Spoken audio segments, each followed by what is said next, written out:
میرا تو موقف یہی ہے کہ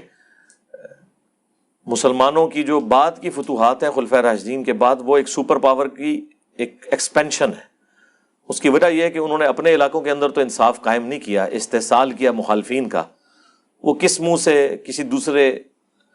ملک پہ چڑھائی کر سکتے ہیں یہ کہہ کے کہ یہاں ہم عدل و انصاف قائم کرنے آئے ہیں؟ یہ اسی طریقے سے جس طرح آج امریکہ یعنی بدماشی کرتا ہے، حالانکہ انہوں نے کم از کم اپنے لوگوں کو تو انصاف دیا ہوا ہے۔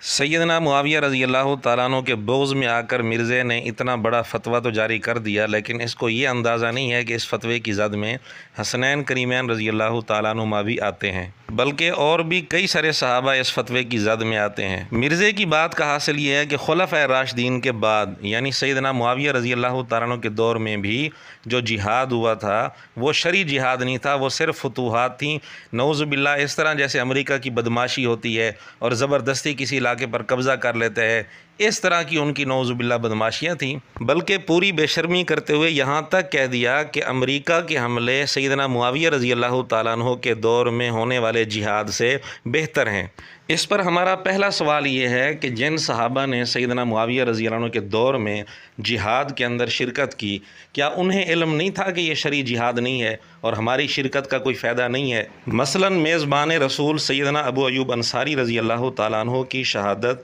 سفر جہاد میں ہوئی تھی اور سن 52 ہجری میں ہوئی تھی۔ سیدنا معاویہ رضی اللہ عنہ کا دور تھا، جو قافلہ قسطنطینیہ پر حملے کے لیے جا رہا تھا اس میں سیدنا ابو ایوب انصاری رضی اللہ تعالیٰ عنہ شامل تھے۔ تو کیا نعوذ باللہ سیدنا ابو ایوب انصاری رضی اللہ تعالیٰ عنہ کو علم نہیں تھا کہ یہ تو شرعی جہاد ہی نہیں ہے، یہ تو امریکہ کی بدماشی کی طرح ایک بدماشی ہے؟ نعوذ باللہ۔ پھر اگر یہ امریکہ کی طرح بدماشی ہے تو مجھے بتائیں ابو ایوب انصاری رضی اللہ تعالیٰ عنہ کی شہادت کو مرزا کیا عنوان دے گا؟ مرزے کے اصول کے مطابق جب یہ شرعی جہاد نہیں تھا، اسلامی جہاد نہیں تھا، تو میزبان رسول سیدنا ابو ایوب انصاری رضی اللہ تعالیٰ عنہ کی وفات اس کے نزدیک تو شہادت ہوگی نہیں۔ اور ہمارا دوسرا سوال یہ ہے کہ حسنین کریمین رضی اللہ تعالیٰ عنہما سیدنا معاویہ رضی اللہ تعالیٰ عنہ سے وظیفہ لیتے رہے، مرزے نے اس وظیفے کو عنوان یہ دیا کہ جی وہ مال غنیمت کا خمس چونکہ اہل بیت کے لیے اللہ نے خود مقرر کیا ہے، یہ وہ خمس لیا کرتے تھے،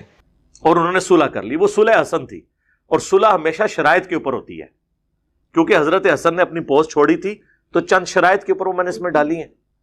جس میں صرف ایک شرط پہ عمل ہوا ہے، جو مال غنیمت میں اللہ نے حصہ مقرر کیا تھا مال فے والا، وہ ملتا تھا۔ سوال یہ ہے کہ جب سیدنا معاویہ رضی اللہ عنہ کے دور میں اسلامی جہاد تھا ہی نہیں، شرعی جہاد تھا ہی نہیں، نعوذ باللہ امریکہ کی بدماشی کی طرح زبردستی جابرانہ ظالمانہ حملے تھے، تو مال غنیمت کہاں سے آ گیا؟ مال غنیمت تو اسلامی اور شرعی جہاد میں ہوتا ہے۔ مرزے کے اصول کے مطابق سیدنا معاویہ رضی اللہ عنہ کے دور میں جو حملے ہوئے، ان حملوں کے نتیجے میں حاصل ہونے والا مال یہ تو مال غنیمت بنتا ہی نہیں۔ جب وہ مال غنیمت ہی نہیں بنتا تو اس صورت میں اس مال میں سے خمس لینا یہ تو سیدنا حسن سیدنا حسین رضی اللہ عنہما کے لیے جائز ہی نہیں بنتا، کیونکہ وہ تو شرعی جہاد سے حاصل ہونے والا مال تھا ہی نہیں۔ تو نعوذ باللہ مرزے کے اس فتوے کے مطابق